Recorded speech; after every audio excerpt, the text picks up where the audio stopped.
Too late. விஜய்க்கு நான் சொல்கிறேன், மிகவும் மிக தாமதம். ஏன்னு கேட்டிங்கன்னா, பரந்தூர் விமான நிலையத்துக்கு சென்ட்ரல் ஸ்டியரிங் கமிட்டின்னு இருக்குது, ஒரு குழு. அவங்க அனுமதி கொடுத்துட்டாங்க. 2வது ஏர்போர்ட் அங்கே வருது.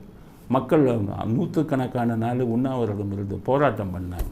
ஸ்டாலின் தான் இந்த இடத்தை தேர்ந்தெடுத்ததே ஸ்டாலின் அரசாங்கம் தான். எவ்வளவோ கத்தி பார்த்தாங்க, போராட்டம் பண்ணாங்க, யாருமே உதவி செய்ய முடியலை.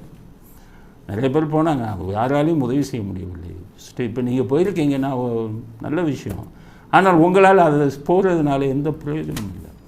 ஸ்டியரிங் கமிட்டி அனுமதி கொடுத்துட்டாங்க. இன்னும் சில மாதங்களில் மத்திய அரசு அனுமதியும் வரப்போகுது. 2026 ஜனவரி கட்டுமான பணிகள் ஆரம்பிக்க போகுது. 2028 விமான நிலையம் இயங்க போகுது. இதுதான் லேட்டஸ்ட் நிலைமை. ஏதோ உங்கள் போராட்டத்திற்கு வாழ்த்துக்களை தெரிவித்துக் கொள்கிறோம். ஆனால் எந்த போராட்டத்தையும் நீங்கள் சீக்கிரமாக பண்ணுங்கள். நீங்கள் இப்போ போகிறதுனால எந்த வித நன்மையும் ஏற்பட